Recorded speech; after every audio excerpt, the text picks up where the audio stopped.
I'm writing this from the upstairs bathroom of my dead uncle's house, with the door locked and a claw hammer in my lap.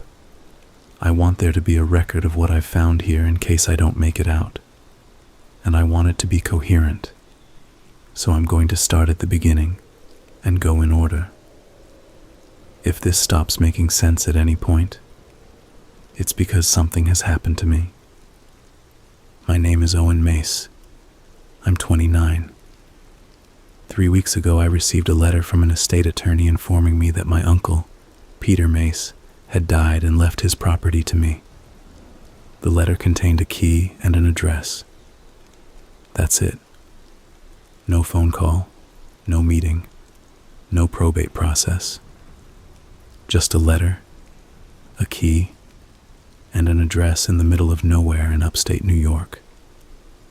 I barely knew Peter. He was my father's older brother, and my father didn't talk about him. When I was a kid and asked why Uncle Peter never came to Christmas, my dad would say something vague about Peter being different and change the subject. I met him once at a funeral when I was maybe 7. I remember a tall man with enormous hands who smelled like formaldehyde and smiled without showing his teeth. That's it. That's my entire memory of Peter Mace. What I knew about him secondhand. He lived alone. He didn't have a phone. He worked as a taxidermist. A good one, apparently, with clients all over the state. He'd been doing it since his 20s. He inherited the house from my grandparents and never left it. I drove up on a Saturday, 4 hours from the city, the last 40 minutes on roads that got progressively worse. Highway to county road to gravel, to something that was barely a path through overhanging trees, branches scraping the roof of my car like fingers, testing whether the thing passing underneath was alive. The GPS lost signal 20 minutes before I arrived. I followed the directions from the letter. The house was set back from a county road at the end of a long gravel driveway, surrounded by pine forest on 3 sides and a sloping field on the 4th. No neighbors visible in any direction. The nearest town was 11 miles south. I'd passed through it on the way. A gas station and a post office and a church and nothing else. The kind of place that exists on a map, but not in any meaningful sense. The house itself was large, white clapboard, 2 stories, with a covered porch that wrapped around the front and one side. It looked maintained but tired, paint peeling at the window frames, gutters sagging. The lawn was overgrown. Nobody had mowed in weeks, maybe months. A bird feeder hung from the porch railing, empty, swinging slightly in no wind. I remember that detail because it was the first thing that felt wrong, though I couldn't have told you why at the time. I sat in the car for a few minutes before going inside. The quiet was total. Not peaceful quiet, pressurized quiet. The kind of silence that exists when something that was making noise has recently stopped. I used the key. The front door opened into a hallway, and that's where I first saw them. Mounted animals, everywhere, lining both walls of the hallway from floor to ceiling. A red fox frozen mid-stride, a pair of pheasants in flight, suspended from the ceiling on wires. A bobcat crouched on a shelf, its glass eyes catching the light from the door behind me. A massive buck's head above the entrance to the living room, antlers spanning nearly the full width of the doorway. An owl perched on a bracket near the stairs, wings half spread, talons gripping a fake branch. The living room had more. The kitchen had more. The upstairs hallway had more. Every room, every wall, every available surface was occupied by an animal that used to be alive and was now frozen in a permanent performance of living. Dozens of them. I stopped counting at 40. The craftsmanship was extraordinary. I don't know anything about taxidermy, but I could tell these were not amateur work. The postures were natural. The fur was clean and properly laid. The eyes had a quality of wetness that made them look recently alive. Every animal looked like it had been paused mid-motion and could resume at any moment. It was deeply, instinctively unsettling, even though I couldn't articulate why. I called a junk removal company the next day. I told them I needed an entire house cleared out. They said they'd come Tuesday. In the meantime, I started going through the house room by room, sorting what might have value from what was just dead weight. I handled the animals carefully at first, respectfully even. I wore work gloves. I lifted from the base. I wrapped the smaller ones in moving blankets before boxing them. Some part of me felt like I owed them that. They were crafted with such care that treating them roughly seemed like an insult to the work, even if the work made my skin crawl. On Monday evening, while moving a large coyote from the kitchen shelf, I dropped it. My grip slipped. The gloves were dusty, and the mount was heavier than it should have been. Heavier than a coyote packed with cotton and wire had any right to be. It hit the tile floor and something cracked. Not the sound of wood or plaster. Something denser, wetter. The sound a chicken carcass makes when you snap the breastbone. Muffled, organic, wrong. I picked it up and turned it over.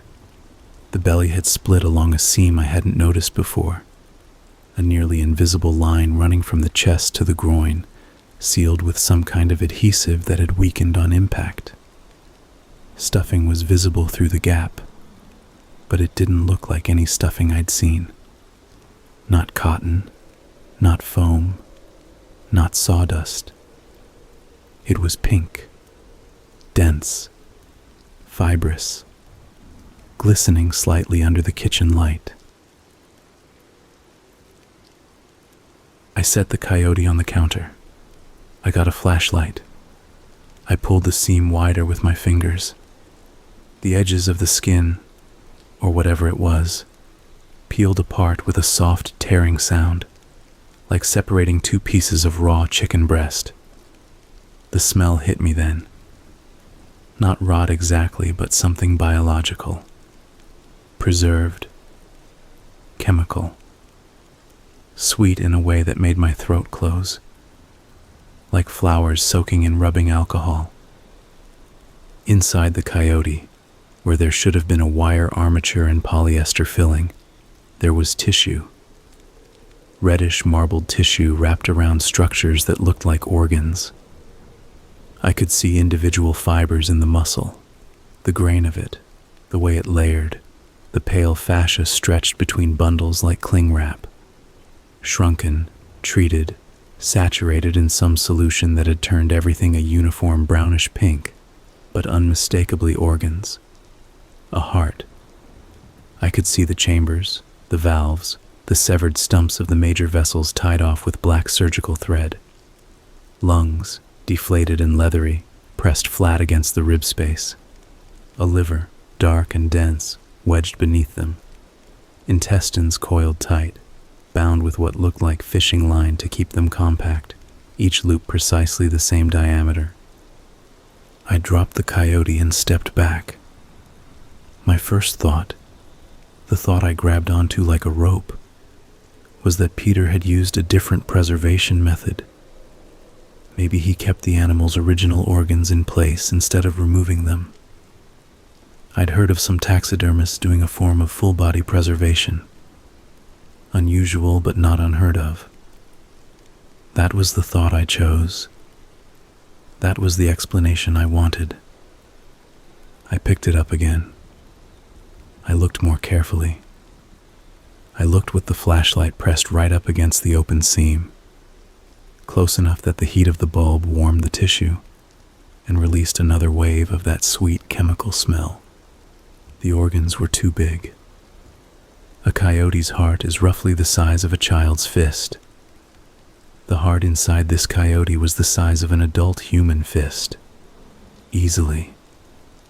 The lungs were the wrong shape, too elongated, 5 lobes instead of the 4 you'd expect in a canid, which is what you'd find in a human lung. The intestines were far too extensive for an animal this size, feet and feet of them, coiled and compressed, the kind of intestinal volume that belongs inside a full-grown person. Everything inside this coyote was scaled for something significantly larger than the body that contained it. I set it down. I sat on the kitchen floor. I told myself I was wrong. I told myself I didn't know enough about animal anatomy to make that judgment. I told myself there was a reasonable explanation, and I just didn't have the expertise to see it. Then I went to the study and I looked at the bear. The bear was a black bear, mounted in a standing position, 4 paws raised, mouth open. It was the largest piece in the house, maybe 6 feet tall in its mounted stance. It was displayed on a wooden platform with a brass plaque that read, Sample 7, Complete. I'd walked past it a dozen times and never thought about that plaque. It was small, tasteful, the kind of engraved brass tag you'd see at a museum. I'd assumed it was an inventory system, a collector's notation. Now I thought about it differently. I got a box cutter from the kitchen. I stood in front of the bear for a long time. The glass eyes looked down at me. They were brown, a warm, specific brown, not the flat uniform brown of manufactured glass eyes. There was variation in the iris, depth, the kind of complexity you only see in eyes that were grown, not made. I stood there long enough that the light from the window shifted across them, and I could have sworn the pupils contracted. I made a decision, and I cut. The blade went into the belly. The fur parted easily. It had been brushed and maintained, soft and clean, incongruously well cared for, given that nobody had supposedly lived in this house for weeks. Beneath the fur was a layer of something that wasn't skin. It was too thick, too uniform, too manufactured, like rubber or silicone, maybe half an inch deep, molded and painted to look like skin. A shell, an outer casing designed to hold a shape and carry fur. I pressed the blade deeper and felt it pierce through the synthetic layer into something softer. Resistance, then give, then the sensation of cutting into dense, wet material. Inside the bear, where the armature and filling should have been, was a human skeleton. It was arranged in a fetal position, knees drawn to chest, arms crossed over the shins, skull tucked between the knees with the face angled downward. It was wired to an internal metal frame, stainless steel, custom fabricated, with adjustable joints that held the skeleton precisely centered inside the bear's body cavity. The wires looped through drilled holes in the bones themselves, through the clavicles, the pelvis, the vertebrae, not tied around them, through them. Whoever did this had the tools and the patience to drill through human bone without cracking it. The bones were clean, no flesh remained on them, but they were clearly human. The proportions were unambiguous. The pelvis was wide, female. The skull, when I tilted the cut wider and shone the flashlight in, showed fully erupted wisdom teeth and closed cranial sutures. Adult. The teeth were intact. I could see fillings. Silver amalgam fillings in the molars, the kind a dentist puts in. This was a woman who had gone to a dentist, who had sat in a chair and opened her mouth and let someone fix her teeth, and now her skeleton was wired into a standing position inside a bear in a dead man's study. Around the skeleton, Filling the remaining space between bone and shell were organs. Not the skeleton's own organs. Those would have decomposed long ago. These were different, fresher, preserved and treated with the same chemical solution, but clearly from a more recent source. Hearts, plural.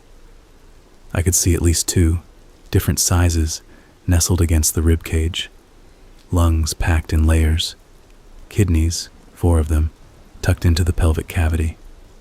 Livers, sections of liver, sliced to fit, wedged into gaps. Intestines coiled and bound with the same fishing line I'd seen in the coyote, organized into dense spirals that filled every available space. More than one body's worth of organs. Multiple people, their insides consolidated into a single container. Everything was soaked in the preservation fluid. It seeped out of the cut I'd made and ran down the bear's belly fur in thin rivulets, pooling on the wooden platform. The smell was overwhelming now. That sweet chemical smell layered over something deeper. Something that the chemicals were masking but couldn't fully eliminate. The smell of what organic matter becomes when you stop it halfway between alive and decomposed and hold it there indefinitely. I threw up on the study floor.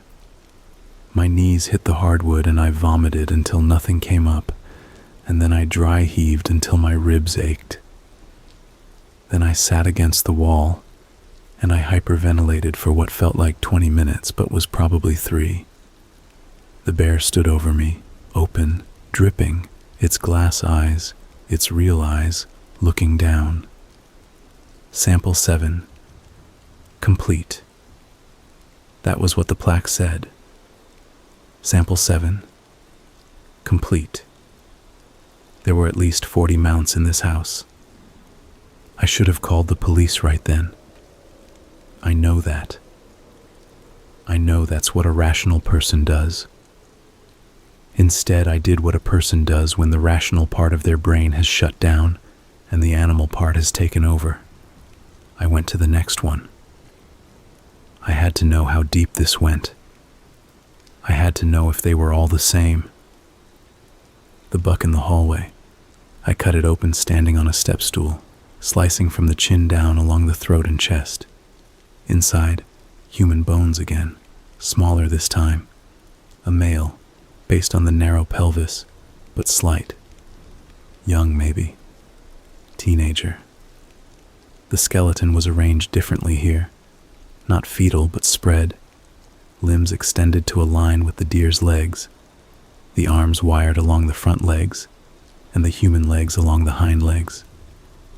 The skull was inside the deer's skull, nested. The human jaw wired to the deer's jaw so they opened and closed together. Packed with organs. The plaque on the buck's mounting board read, Sample 12. Complete. The fox in the hallway. Smaller mount. No room for a full skeleton. Inside, a human skull, sawed in half along the sagittal plane, split perfectly down the middle like a textbook illustration. The 2 halves hinged open and fitted inside the fox's body cavity like a clamshell. Packed between the halves, brain tissue. Gray-pink, preserved, compressed into a dense mass that held the shape of the container it was pressed into. I could see the folds, the sulci and gyri, the wrinkled topography of a human brain, flattened and distorted but recognizable. Sample 3. Partial. The pheasants. 2 of them, mounted in flight, suspended from the ceiling on wires. Inside each one, human hands, skeletal, the bones separated and rearticulated to replace the wing bones. Metacarpals where the humeri should be. Phalanges fanning out like flight feathers, each finger bone positioned at a precise angle, wired in place. The talons on the mounted feet were real human fingernails. I could see the cuticle lines, the slight ridges, the natural curve, trimmed and lacquered and glued over the bird's own talons. Sample 5A and Sample 5B, distributed. One person, taken apart, divided between two birds, hands in the pheasants. Where was the rest? Which other mounts held the remaining pieces of sample 5? I opened 7 mounts that night. Every single one contained human remains. Bones, organs, tissue, hair, teeth, nails. Arranged with extraordinary precision inside animal forms, integrated into the taxidermy as if the human parts were structural components. Some mounts contained remains from multiple individuals. The bear had bones from one person and organs from at least 2 others. The system, whatever it was, didn't respect the boundaries of individual bodies. It distributed parts across specimens based on size and available space. I stopped opening them after the 7th. Not because I'd seen enough, but because my hands wouldn't work anymore. The shaking had progressed from tremors to full convulsions. I couldn't hold the box cutter. I couldn't hold anything. I went to the bathroom. I locked the door. I sat on the floor. I should call the police. I know I should call the police. But I need to tell you what else I found first. Because the mounts aren't the worst thing in this house. The workshop is in the basement. I found it the next morning after spending the night on the bathroom floor. I didn't sleep. I don't think I'll sleep again for a long time. When the sun came up, I went downstairs because daylight makes you brave in a way that night doesn't. And bravery was the only thing I had left. The basement door was in the kitchen, behind a shelf unit that I had to move. The door itself was steel, industrial, heavy, with a deadbolt that required a different key than the front door. I found the key in a drawer in Peter's bedroom, taped to the underside of the drawer bottom. The tape was fresh. Someone had put it there recently. The stairs were concrete. The air got colder and damper as I descended. The smell was stronger here. That chemical preservation smell mixed with something older and earthier, like wet clay or composting leaves. At the bottom of the stairs, a hallway, lit by a single fluorescent tube that flickered when I pulled the chain. 3 doors. The first door, a storage room. Floor-to-ceiling metal shelving, industrial, the kind you'd find in a warehouse.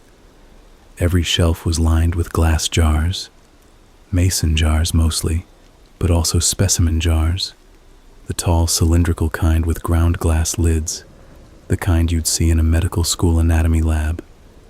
Inside the jars, floating in clear yellowish fluid, were eyes, human eyes, hundreds of them. Each jar was labeled with a number that corresponded to the sample numbers on the mounts upstairs. Some jars had 2 eyes, a matched pair, same color, same size, floating side by side like olives in brine. Some had 1. Some had 4 or 6. Collections from multiple individuals stored together. Different colors swirling gently in the same fluid. Brown next to blue next to green. Iris patterns as distinct and individual as fingerprints. The eyes were intact, whole. Not just iris and pupil, the full globe, optic nerve trailing behind like a pale worm, extraocular muscles still attached as ragged stumps. The irises still had color, rich, specific color, not the flat murk of dead tissue, but genuine pigment, preserved by whatever chemical bath they floated in. I could see the individual striations in a blue iris, the dark ring around a green one, the gold flecks in a hazel.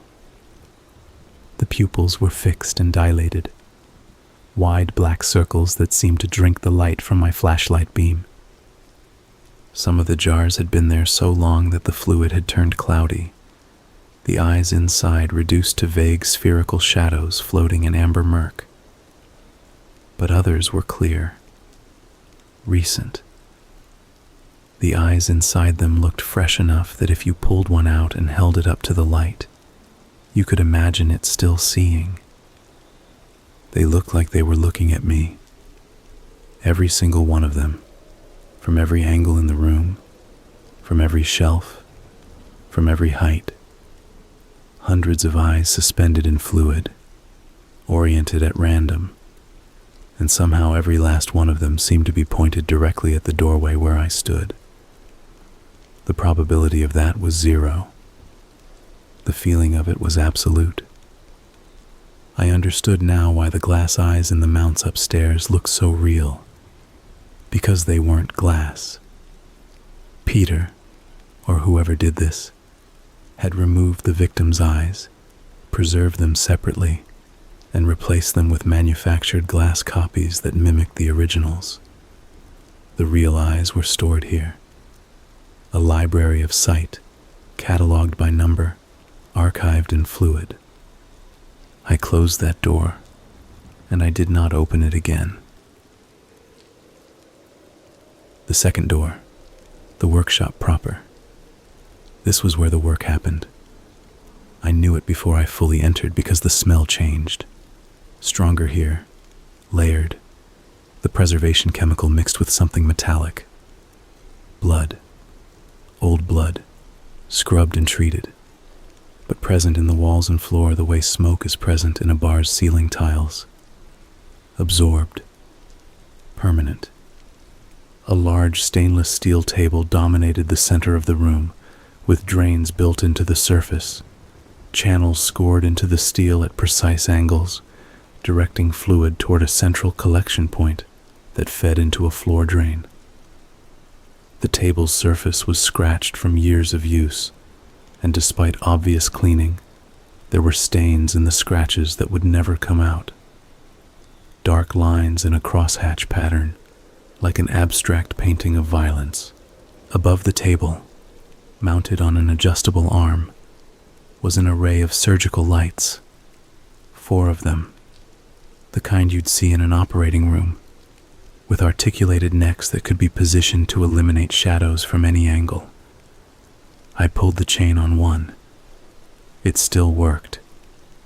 The light was blinding, clinical, merciless. Every stain on the table jumped into sharp relief under it. Along the walls, tool racks, extensive, organized with the same compulsive precision I'd seen in the mounted organs upstairs.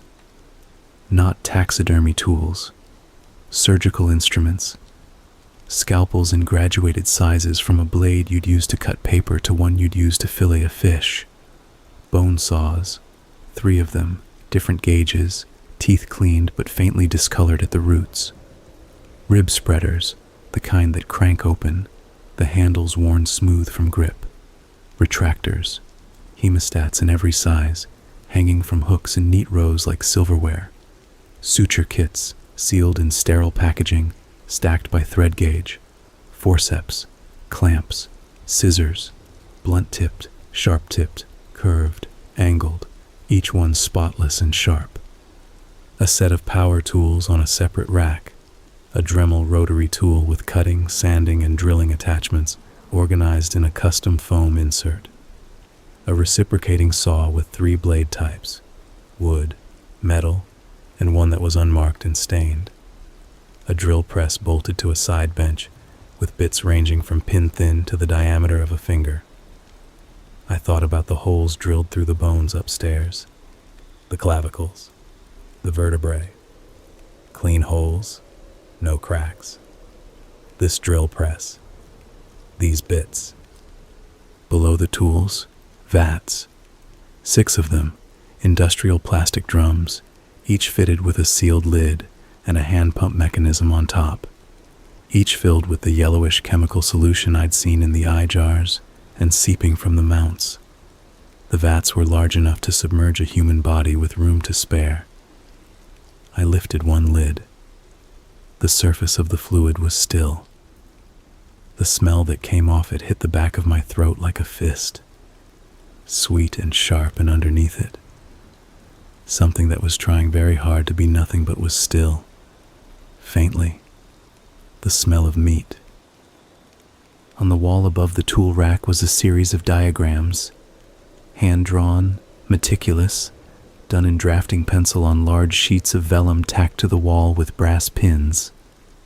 They showed, in precise anatomical cross-section, how to disassemble a human body and reassemble its components inside an animal form, step by step, organ by organ, bone by bone, which parts go where, how to wire the skeleton into the armature, how to pack the organs so they don't shift, how to integrate human tissue into the animal's own remaining structure so the mount looks natural from the outside. These diagrams were not rushed. They were not the work of a madman scrawling in frenzy. They were the work of someone who had refined their process over years, decades. Each diagram had revision marks, earlier approaches crossed out, improved methods noted in the margins. There were references to specific samples by number, notes about what worked and what didn't, notes about chemical concentrations for the preservation fluid, notes about optimal decomposition windows, how long to wait after death before beginning the process, depending on ambient temperature and the condition of the body at time of acquisition. Time of acquisition.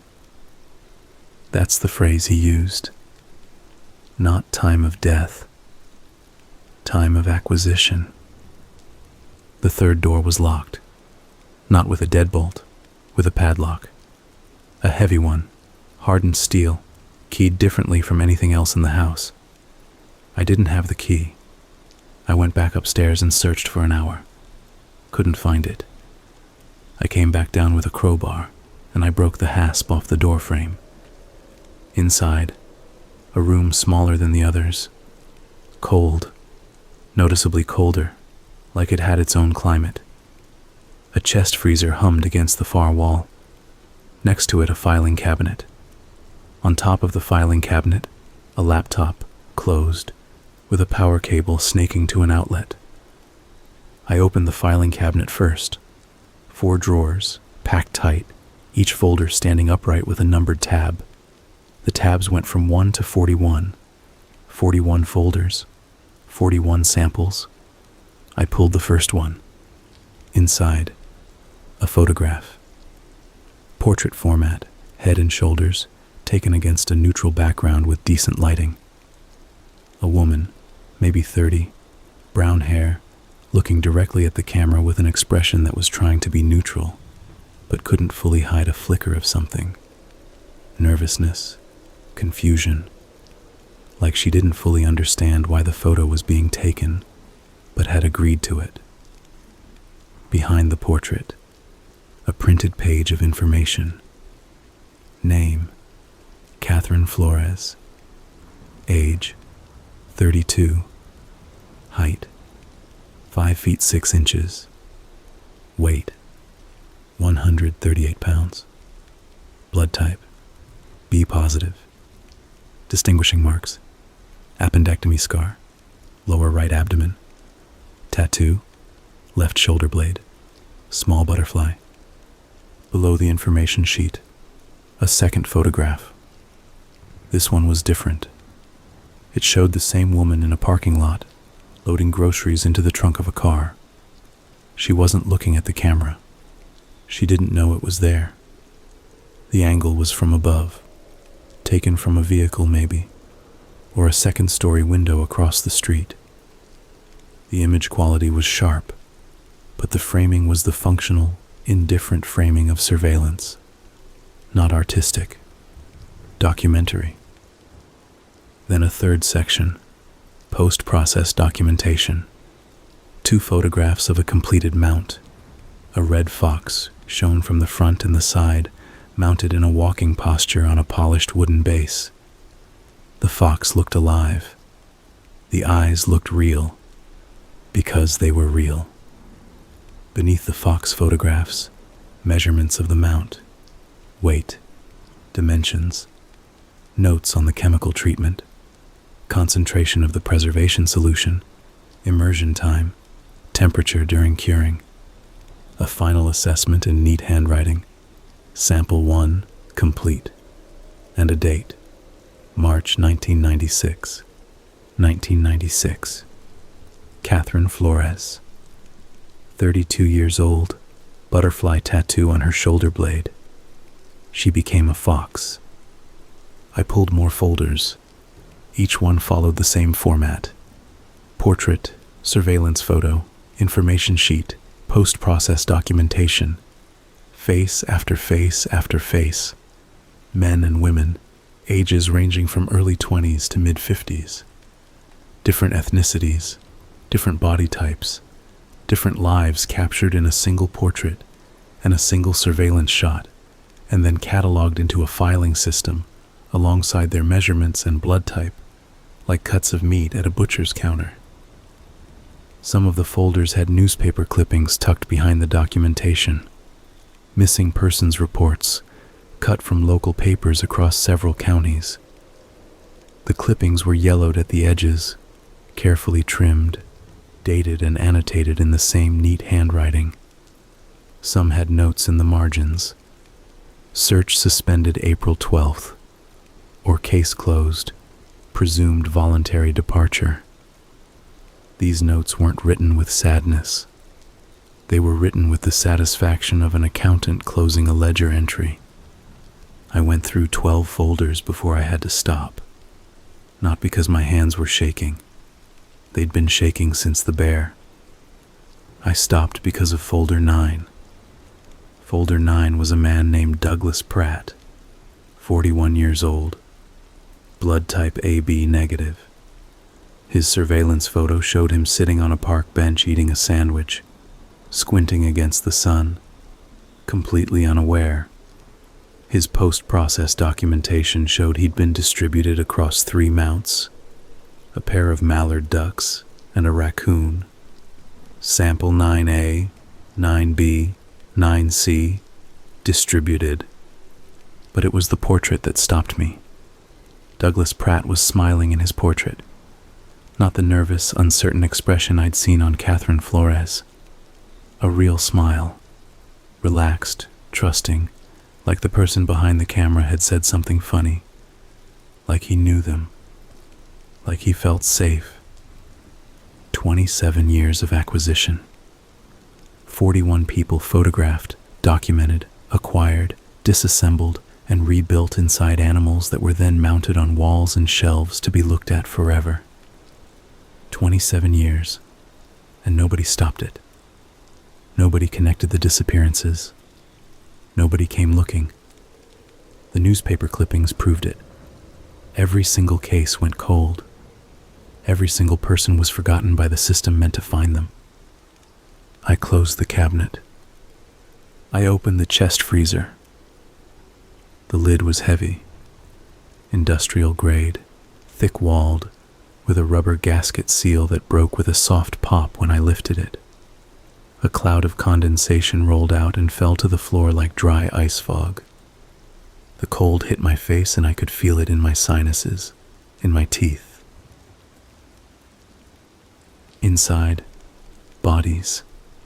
Not complete bodies, sections. Wrapped in heavy-gauge plastic sheeting and sealed with packing tape, each bundle labeled with a grease pencil on the plastic. Leg, L arm, R torso, upper.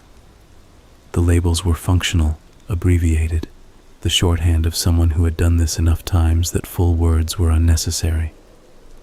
There were at least 6 bundles that I could see, stacked and arranged to maximize the freezer's capacity. Some were large, torso-sized. Others were small enough to be a hand or a foot. The plastic was frosted and opaque from the cold, but in places where the wrapping was thin, or where a bundle pressed against the side of the freezer, I could see color through the plastic. The yellow-white of subcutaneous fat. The deep red-brown of frozen muscle. The pale blue-gray of skin drained of blood. One bundle near the top was smaller than the others and wasn't wrapped in plastic. It was in a Ziploc bag. A gallon-sized freezer bag, the kind you'd use for soup or marinated chicken. Inside the bag, visible through the frost, were fingers. 7 of them, loose, curled slightly inward from the cold, the nails still intact. One of them had red nail polish, chipped at the tip, like she'd been meaning to redo it and never got the chance. This was material that had not yet been processed. People who had been acquired, disassembled and stored, waiting to be incorporated into mounts. Works in progress. The pipeline between life and permanent display. I closed the freezer. I put my hands on the lid and I pressed down, and I held it shut like I was holding a coffin closed against something that might push back. I opened the laptop. It was unlocked, no password. The desktop had a single folder labeled Active. Inside, more surveillance photos, recent ones, high resolution, taken with a telephoto lens. A woman jogging on a trail, a man filling his car at a gas station, a family at a park, mother, father, 2 children. Each set of photos had a text file with the same format as the folders: name, age, measurements, blood type. These were people Peter had been watching, people he hadn't acquired yet. I scrolled through the text files. 6 active targets. 6 people who were alive right now, going about their lives, not knowing that a man in an isolated house had been photographing them from a distance and planning what he would turn them into. Then I opened the last text file in the folder. It was different from the others. No surveillance photos, just a single entry. Name, Owen Mace. Age, 29. Relation, nephew. Blood type, a positive. Status, acquired. The date next to status, acquired, was 3 weeks ago. The day I received the letter. I stopped breathing. My vision went gray at the edges. I read it again. Acquired. 3 weeks ago. The day the letter arrived. The letter with the key and the address. The letter that brought me here. Peter was dead. The estate attorney confirmed it. There was a death certificate. Peter Mace, age 67, died of cardiac arrest. Found in his home by a mail carrier who noticed the mail backing up. Body removed by the county coroner. House transferred to next of kin per the will. But the laptop was powered on. The active folder had photos dated after Peter's supposed death. The surveillance of the woman jogging. The metadata on those photos was time-stamped 11 days ago. 6 days after I arrived at the house. Someone took those photos while I was here. And my file. Status. Acquired. Written 3 weeks ago. Before Peter died. Or after Peter died. Or by someone who wasn't Peter. I stood up from the chair in the freezer room, and I turned around and I looked at the doorway I'd come through. I remembered the plaque on the bear.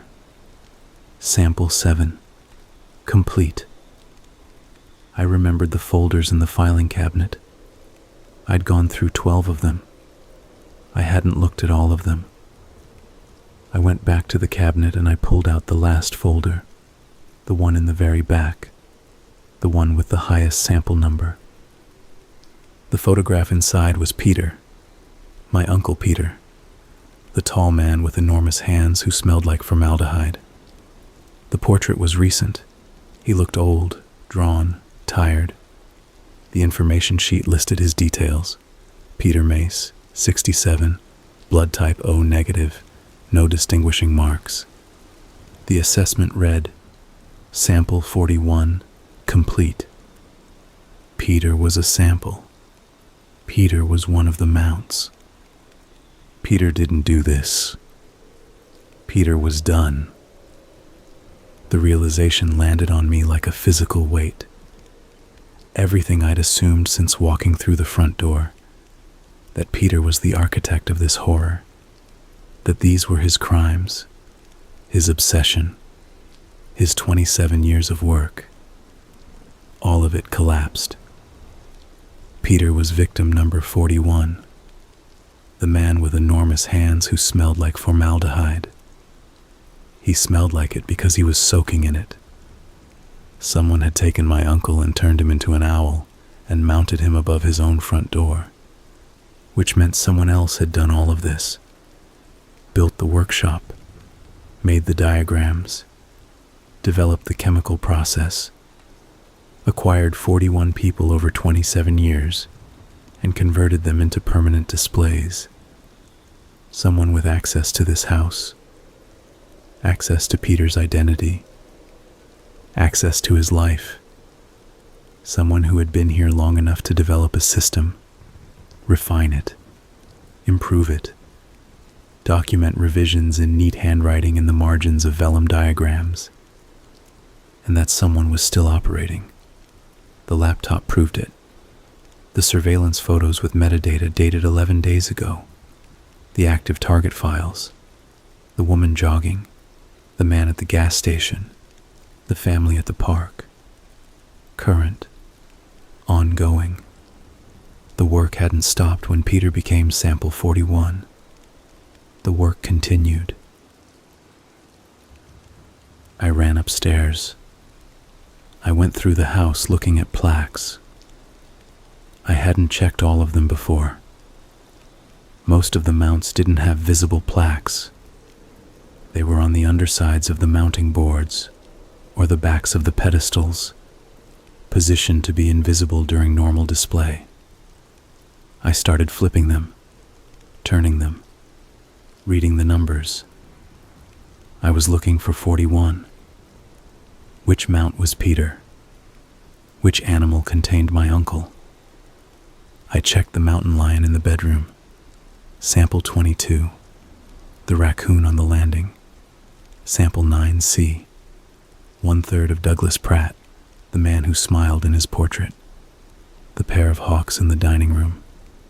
Samples 15A and 15B. The enormous salmon mounted on a plaque in the bathroom. Sample 28. Partial. I didn't want to think about what human component could fit inside a fish. I found it above the front door. The mount I'd been walking under every time I entered and left the house for the past week. A great horned owl, wings fully spread, talons extended, positioned in a hunting dive directly above the doorframe. Magnificent. The largest owl mount I'd ever seen. Its glass eyes, its real eyes, brown, warm, the same brown I'd seen in photographs of my father, which meant the same brown Peter would have had, looked down at everyone who passed beneath it. Sample 41, complete. My uncle was inside the owl, had been inside the owl the entire time I'd been here. 7 days. I'd walked under him every morning and every evening, his preserved remains suspended above my head in a hunting posture, and I'd thought it was beautiful craftsmanship. I'd admired it. I thought about the first night, arriving in the dark, pulling the key from my pocket, opening the front door beneath the owl without looking up.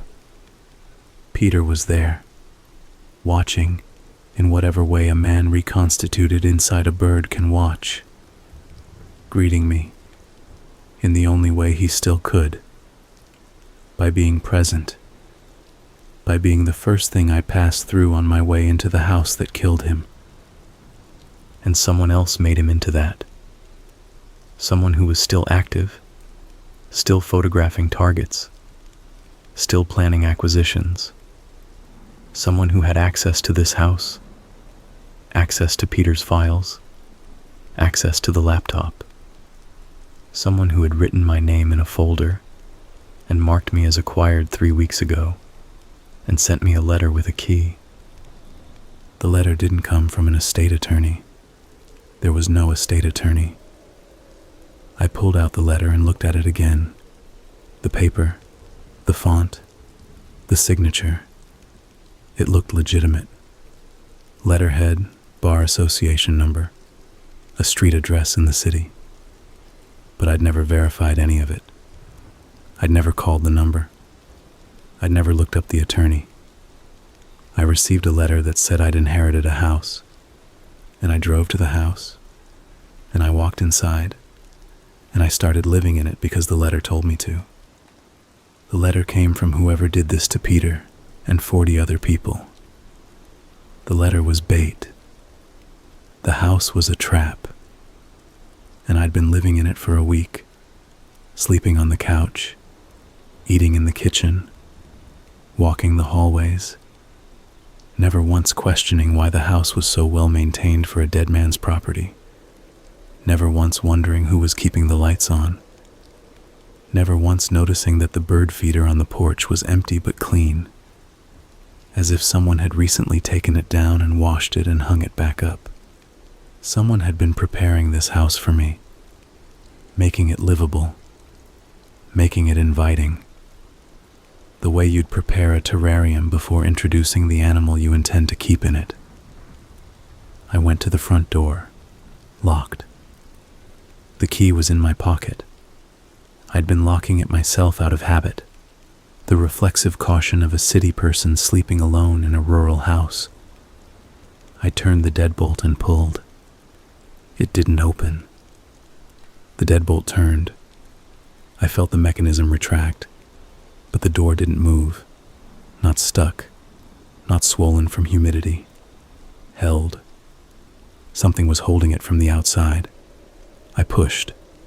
I threw my shoulder into it. The door flexed slightly in its frame but didn't give. I dropped to my knees and looked at the gap between the door and the frame. I could see daylight. I could see something across the gap. A bar, a board, something wedged horizontally across the outside of the door, nailed in place. I went to the back door. Same thing. The knob turned, but the door held fast, barred from outside. I went to the windows, ground floor first, moving room to room with increasing speed. Every window had been nailed shut, not from inside, from outside.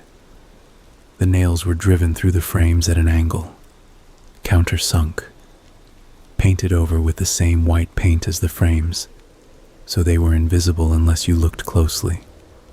This had been done carefully, deliberately, with time and attention. Before I arrived, the house was prepared, sealed, a box with one way in and no way out. The upstairs windows, same thing, nailed, every single one. I went room to room, pulling at frames, banging with my palms, trying to find one that had been missed. The bedroom, nailed. The study, nailed. The guest room, nailed. The hallway window at the top of the stairs, nailed. And the nails here were heavier, driven deeper, because this was the largest window and the most obvious escape route. I'm in the upstairs bathroom now. The bathroom window is small, maybe 18 inches by 24, but I think I can fit through it. The nails here are smaller than the others. This window wasn't meant for entry or exit, so whoever prepared the house may not have secured it as thoroughly. Maybe they didn't think I'd fit. Maybe they were right. But I'm going to try. I'm in the upstairs bathroom now. The bathroom window is small, but I think I can fit through it. The nails here are smaller. This window wasn't meant for entry or exit, so whoever prepared the house may not have secured it as thoroughly. I've been working at the frame with the claw end of the hammer for 20 minutes. 2 nails are out. 4 more to go. The wood is old and the nails are deep, but the claw is finding purchase. Each nail comes out with a screech that sounds enormous in the silence of the house. It's getting dark outside. The light through the bathroom window is turning from gray to blue to something darker. I don't want to be here when it's dark. The house changes at night. I noticed it on the first evening and dismissed it as the normal settling sounds of an old structure. But I know now that old structures don't settle with footsteps. Old structures don't settle in rhythm. Old structures don't settle in one direction.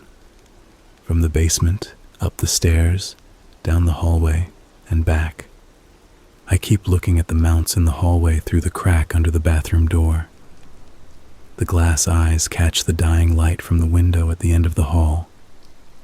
They look wet. They always look wet. I thought it was a mark of good craftsmanship. I thought it meant Peter was talented. I know why now. They're real eyes behind the glass. Real irises, real pupils, real corneas sealed under a clear lacquer to mimic the sheen of life. They were always real. 41 people looking at me from the walls of a house they can never leave, and I've been complimenting the artistry. 3 nails out, I can hear something downstairs. A door opening, not the front door or the back door. The basement door. The steel door behind the shelf unit in the kitchen. The one I had to move furniture to access. Which means someone moved it back. Which means someone has been in this house since I moved it. And they put it back. And I didn't notice. The sound of the shelf unit sliding across the kitchen floor. Deliberate, not rushed. The careful, practiced movement of someone who has done this exact thing many times. 4 nails. Footsteps on the kitchen floor. Measured. Unhurried. The confident pace of a person in their own space. Not sneaking. Not cautious. Walking the way you walk through your own home. Because this is their home. It was never Peter's. It was never mine. The sound of something being set down on the kitchen counter. Something metallic. Something that clinks against the granite with the precise, clean sound of instruments being arranged. 5 nails. I keep thinking about the chest freezer, about the material inside it that hadn't been processed yet, about how cold the room was, cold enough to preserve, cold enough to slow breathing, to slow a heartbeat, to make a living body look indistinguishable from a dead one. Cold enough that someone could stay in there for hours if they needed to. Days if they were conditioned for it. If they were patient. If they were accustomed to cold and to waiting, and to being very, very still among the dead. I keep thinking about the condensation that rolled out of the freezer when I opened the lid. How much condensation? More than a freezer that hasn't been opened in weeks should produce. The amount you'd get if the seal had been broken recently. From inside. 6 nails. The window frame is loose. I'm pushing it. It's moving. The night air is coming through the gap and it smells like pine trees and freedom, and I want to cry. The footsteps are on the stairs now. Coming up. Slow. Each step placed with weight and patience. Not the creaking and squeaking that the stairs made under Bob's feet or under mine. These steps are silent, placed on the parts of each stair that don't creak, navigated from memory. The way you navigate your own staircase in the dark when you've lived somewhere for 27 years. I can smell formaldehyde. It's coming under the bathroom door. Sweet and sharp and chemical. The same smell that has been in every room of this house, in every mount, in every jar, soaked into the walls and the floors and the air itself. I thought it was residue. I thought it was the ghost of Peter's work, lingering in the surfaces. It's not residue. It's fresh. It's It's on someone's hands and clothes and skin. Someone who works with it daily. Who wears it the way a mechanic wears grease. Permanent and unnoticed. I'm going through the window. If you find this, the laptop in the basement has everything. The folders, the photos, the names. 41 people are in this house, and they deserve to be identified and buried like humans, instead of displayed like animals. Their eyes are in jars on shelves in the first room at the bottom of the stairs. Their names are in the filing cabinet in the locked room. Their bodies are all around you, in every mount on every wall, and you need to open every single one. My uncle is the owl above the front door. His name was Peter Mace. He was 67 years old, and his blood type was O negative, and he had no distinguishing marks, and he deserved better than this. So I'm sorry I couldn't do more. The window is open. I can feel the cold air on my face. The drop is maybe 15 feet to the ground below. Grass, soft, I'll tuck and roll. I've pushed myself halfway through. My hips are catching on the frame. I can hear the wood splintering. I can hear breathing on the other side of the bathroom door. Close, not winded, not labored, calm, patient. The breathing of someone who has all the time in the world, because this is what they do, and they are very, very good at it. The handle is turning.